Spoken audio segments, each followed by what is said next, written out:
Food sovereignty is everything.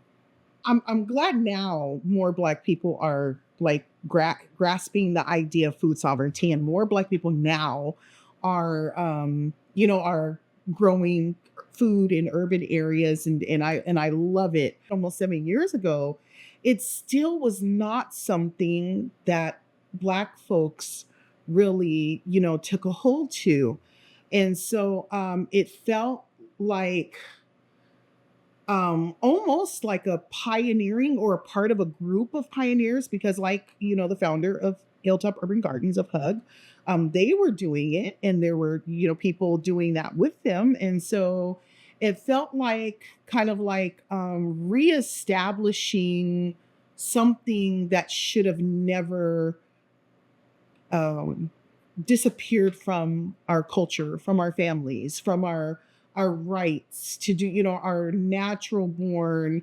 rights, and our inherent ability and our inherent desire to see our own food grow.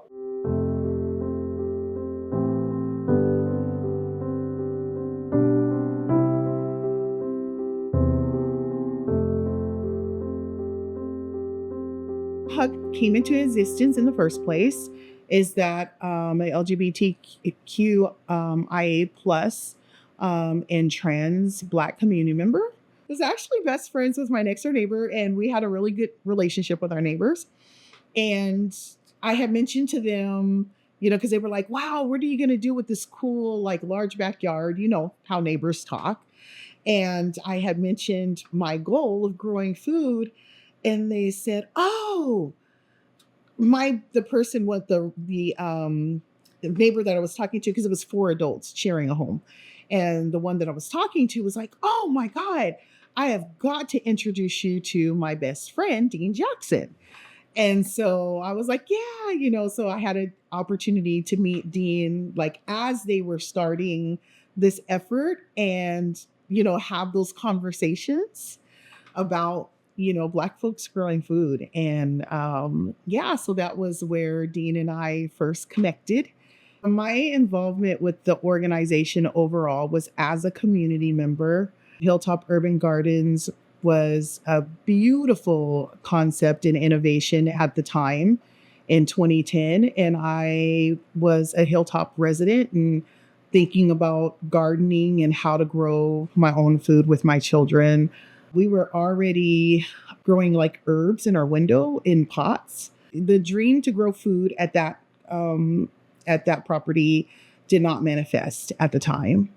And unfortunately, along with a lot of other Black residents that had made Hilltop our home for a long time, I was displaced due to gentrification, purposely displaced due to the engineered gentrification.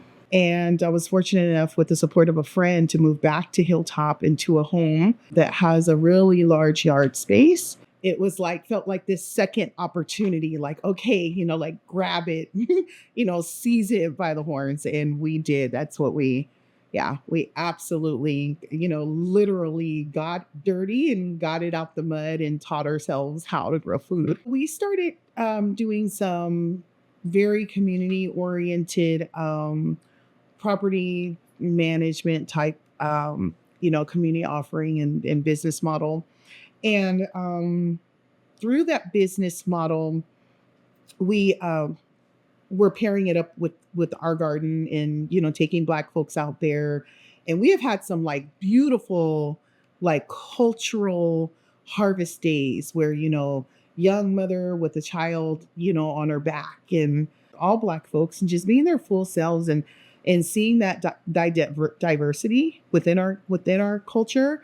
Through that property management skills that I gained, I became the contract property manager for Hub. And it was through that relationship, making sure that the house was brought up to date. We were still full scale growing at home, but did some helping with maintaining the land at Hug. It was through that property management, like that asset, the capital, colonialism asset, like maintaining the value of the built asset, that my connection with Hug became deeper. And my how would you say, like crucial function and stewardship of what the organization owns. And coming into the space that we're in, my role as a property manager before becoming the executive director was transitioning also into taking on the management of these commercial spaces. And so just trying to make sure that the assets were well managed and well maintained. And then that's how I became, or, was presented with the opportunity to become the executive director. I've been an educator for 15 years now, working with elementary school kids, and then always been interested in birth work and reproductive justice since small. I've been working for HUG since June of 2023. So yeah, I started urban farming during the pandemic, and then kind of talking with Tanisha about educational programs for kids and planning that out. And then, was like, how can we incorporate that into community work, and learning how important it was for us to sustain ourselves, through ecology, food sovereignty. Tanisha started working at HUG, and then she was like, well, do you want to build what we've been talking about with HUG? And I was like, yeah, sounds like a good idea. So it started off with our Farm to Preschool program, in which we teach children ages 2 to 5 about Black liberation through food sustainability and ecology and all that. And then it expanded into the Black Birth Workers Initiative, which is the program for people to come and learn about birth work and herbalism. It's now expanding into our Agro Academy program, which is for children ages 6 to 12. As far as like reproductive justice and birth work justice, one of the many points is being able to do things sustainably, and not just sustainably together, but sustainably, with yourself, and not having to go through someone to have permission to do things for yourself. And so herbalism intertwines in that it's, you don't have to ask you should ask the earth permission, but you don't have to get permission to draw herbs from the earth. You don't have to, go through a system, or shouldn't have to go through a system in order to treat yourself or to, help yourself feel better. In birth work, there's a lot of herbs that support the body in general, but there's a lot of herbs that also support the body when you're trying to reproduce. And so having those herbs on hand and easily accessible was just really important, and we were finding a lot of herbs already here in the land that we steward. And so it was, go ahead and make sure that the earth is already giving it, and make sure that it gets used instead of composted or, thrown away. That's essentially how the Black Birth Workers Initiative program was born. I was finding herbs all over the farm that had been previously planted and kind of grew wild. And instead of getting rid of them and seeing them as weeds, it was like, no, this is medicine. So I invited a few other birth workers that I knew to come out and harvest. And while we were out there harvesting, we were talking, and they were like, oh, we should do this more often. And I was like, well, why not? Like, let's do it more often. And we sat down and dreamed up the Black Birth Workers Initiative and decided, we're going to use what the earth is giving us to teach people how to provide these services for the greater community, birth services and herbalism services, and decided we were going to focus on and center Black trans people who want to do birth work and herbalism, and then go out and serve our Black community. There are so many health issues that could be fixed by just reconnecting to nature. And it's not just unknown things. I saw a TikTok video recently where this woman didn't know that the lemons on her tree in her yard were the same as the lemons in the store. And I see quite often here in Washington, a lot of apple trees in yards, or even on the city side, cherry trees, same thing. And they're just full of fruit to the point that they're just falling on the floor. But there's rampant nutrition deficit related health conditions in these same communities where so-called weeds and maybe not even weeds, foods that are absolutely desirable, but for whatever reason, we're tricked into thinking that, oh, this one's not good because because you didn't touch it, because you didn't go and spray it with some stuff, because it just grew that way. That's what it's supposed to do.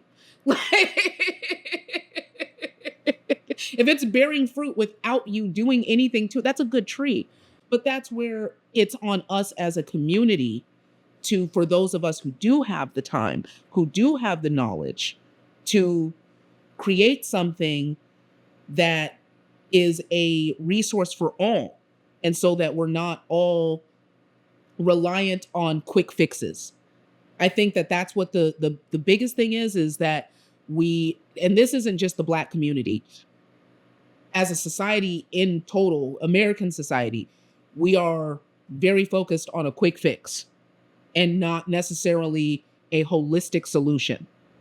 And so we need to realize that the total treatment to the issue is a reconnection with nature and getting back to our roots and having that actual connection with your food and with what you're nourishing your body with. And again, that's not just the Black community, that's everybody. But it's very detrimental in our community because we were brought here for that. We were brought here because we know these things. Because our civilizations, our African civilizations, were some of the most, not some, I don't want to put that quantifier on it, the most advanced cultures of their time. And you do not have an advanced society without nutrition. It don't work. You got to be able to feed the masses in order to have masses. So yeah, it's integral to our survival. Having the farm, having access to those herbs has been beautiful because we've been growing so many medicinal plants that have been able to help mitigate gestational diabetes, preeclampsia, whether that's prenatally or postpartum, supporting people with just like grief and anxiety and insomnia, people who are trying to get pregnant, supporting them with fertility herbs to be able to help their body get in a space of, being ready, even if we're not, obviously being the one to say, hey, yeah, this will absolutely get you pregnant. It's like, hey, this is going to help your body. This is going to help clean out your fallopian tubes, or this is going to help your womb space be stronger. There's so many beautiful things about having the farm and having access to those herbs and having other people have access to them as well. Because a lot of what we do is also teaching other birth workers who would like to get into plant medicine and plant knowledge. A lot of what we do is teaching them plant identification, how these plants work, how they work together, especially when you're putting them with other herbs, how they can respond to the body, and how everybody's body is obviously different with the way they respond to herbs. It's been beautiful for us to have that connection with the plants and be able to give that connection to other people. I've used it for, I've created tinctures for people. I've created teas for people, yoni steams, foot soaks. Honestly, anything you could possibly name herbally, I have made it. Salves, oils, all types of things that are like scrubs. And like, these are all things that can be used in so many different capacities for people. Like they can be used for just self-care. They can be used for fertility. They can be used for pregnancy. They can be used for postpartum. They could be used as just regular self-care maintenance of like, during our smoke season, we make fire cider to help people's lungs stay clear. And we use a lot of respiratory support tea during cold and flu season to help people, keep their bodies clear of all the viruses and bacteria. It's another way of having access to a different type of medicine, but also having a connection back to the land.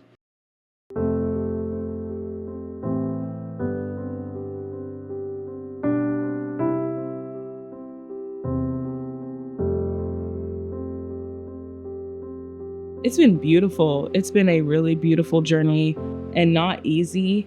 The days that, I'm out there in the dirt and it's hot,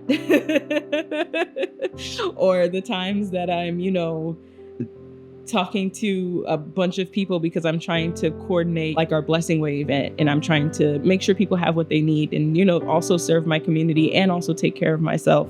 But it's so beautiful when I got a text the other day from a mom who's like, hey, I'm able to produce the milk for my baby, due to the herbs that I received from you. And knowing that that symbiotic relationship is now stronger, because of the support that they were able to receive, because of the days that I sweated out in the dirt. It's really touching, and it makes it all like really worth it. And to get that good feeling, from the universe and from our ancestors, like this is the way, this is the right path, at least for me. There's nothing like it.